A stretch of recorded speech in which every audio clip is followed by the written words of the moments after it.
Yeah. All right. Coming to you live from WRUE in Tennessee. It's the Scribbling Woman. Hi, I'm Nancy Rue. I am a scribbling woman, and so are you, and that's why we're having this conversation. Here, we talk about the writerly life, no matter your age, your season, or where you are in your creative journey. You are now an official scribbly, so let's talk. Or should we say, let's play? Because in this series of episodes of The Scribbling Woman, we've been discovering writerly delights the way kids do when we turn them loose on the playground. As soon as the doors to the SUV open, they're practically airborne as they run to the swings and the slides and the jungle gyms. And before we can even turn off the ignition, they're probably already upside down or on their way to creating a whole town in the sandbox. If a child chooses to sit on the bench and watch all the other kids have fun, we immediately check his forehead to make sure he doesn't have the plague. That's because kids have to get some of it on them. And so do we. If we're going to take delight in creating fictional worlds in our stories or inviting people into new ways of thinking in our narrative nonfiction, we aren't going to get that on the sidelines. We got to get some of it on us, too. Now, what the Sam Hill does that even mean? Well, first of all, I will be the first to admit that Google is the writer's friend. There's almost no question we can ask our search engine that it can't answer. Just this morning, I asked if it was legal to attach your mailbox to an old bicycle for postal delivery. And just FYI, it's not. And now AI gives us those answers in concise bullet points, as if it knows what we need before we do. It's actually a little bit creepy. Now, that kind of search gives us the facts. It provides an outline for what we need to then look for. But a well-organized compilation of data doesn't tell us what it feels like to sled down a hill. It can't impart the texture of bark on our back as we lean against a tree trunk.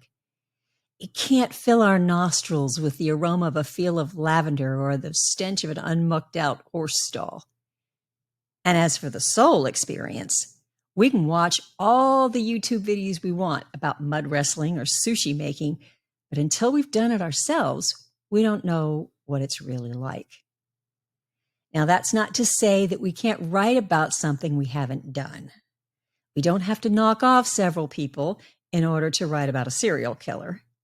And we don't have to play the Sphere in Vegas to create a novel about a rock star. What I am saying is that we can find the most delightful satisfaction in writing when we get as close to the experience as we can, if we get a little bit of its DNA on us. So how do we do that? First, we need to get out of our own way.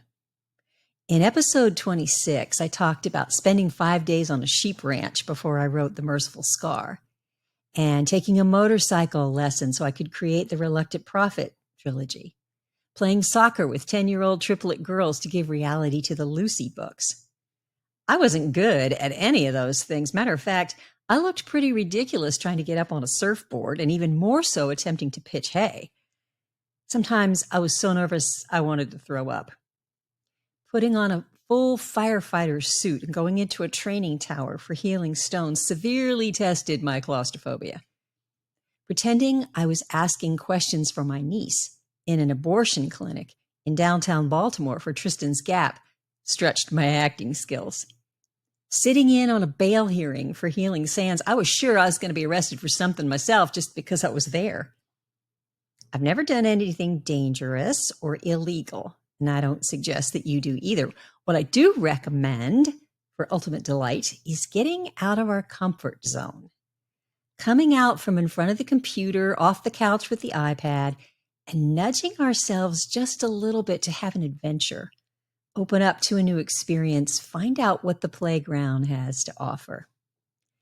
I can say this to you because I've had to do it. I've had to get out of the comfort zone. I'm not inherently an adventurous person. I won't even go up in a Ferris wheel unless coerced, and forget about venturing into a cave. You're not going to find me creating a character who spelunks. That would be out of the question. But if it means making my protagonist's world real, I'll do a whole bunch of things that I wouldn't have otherwise. Now, that means three things. One, we can't be afraid we're going to look ridiculous because we probably are. That's where play comes in. The 6-year-old doesn't care what she looks like the first 10 times she tries to do a cartwheel. She's all about the delight of it. There would be much squealing. If our character's into karaoke, we got to go for it, even if we butcher more than a feeling in front of a live audience. Secondly, you have to be willing to start stupid. I did a ride-along with a police detective when I was writing Healing Sands, and I told him up front I knew absolutely nothing. And he said that was perfect. If I just wrote what he showed me, my book wouldn't read like I'd watched a couple of episodes of Blue Bloods and called it good.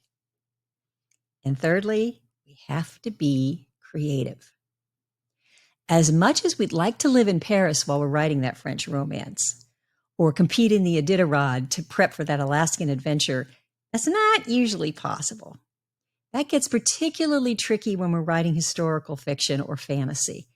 What we wouldn't give for a time machine, right? So we get as close as we can to the time, the place, and the experience.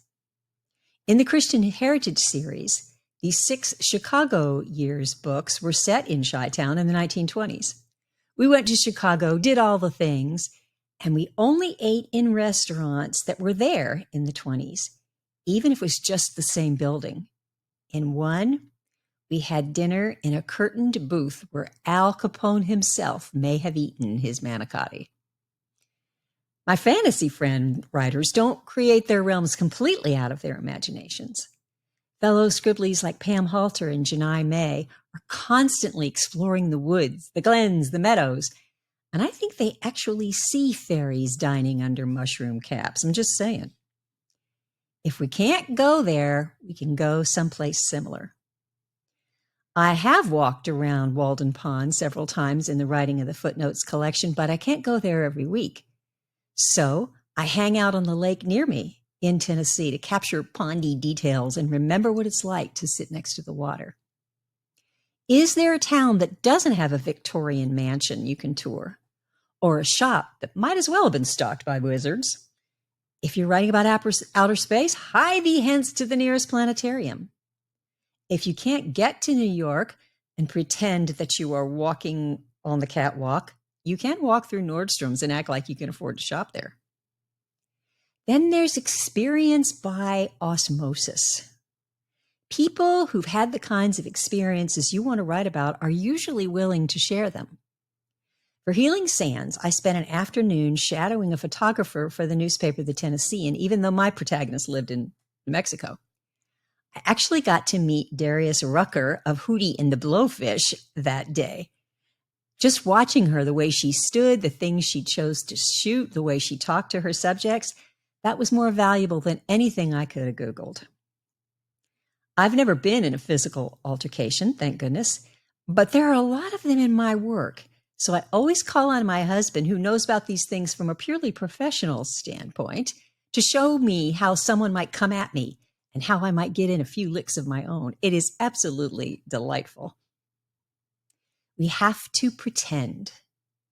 The fun in writing is making it real for our readers, and that means making it real for us too. Does your protagonist sprain her wrist? You don't have to go out and sprain your wrist, but you can let your nurse friend wrap yours so you can see what it feels like. Is your protagonist a mystic?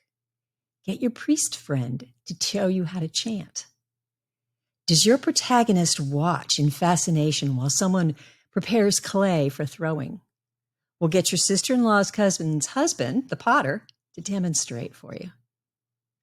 There are benefits in this for you. You can see how it can be fun, right? And not only that, but it can expand your world.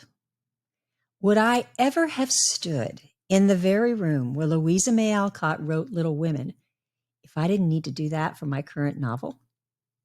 Would I ever have eaten sopapillas in Santa Fe if not for the Santa Fe years? Would I have ever visited a reservation or delighted my way around Williamsburg dressed in a colonial boy's costume or written in the very room where Henry David Thoreau was born if I didn't need to get some of it on me. My writing would have been so much poorer without those experiences, and so would I.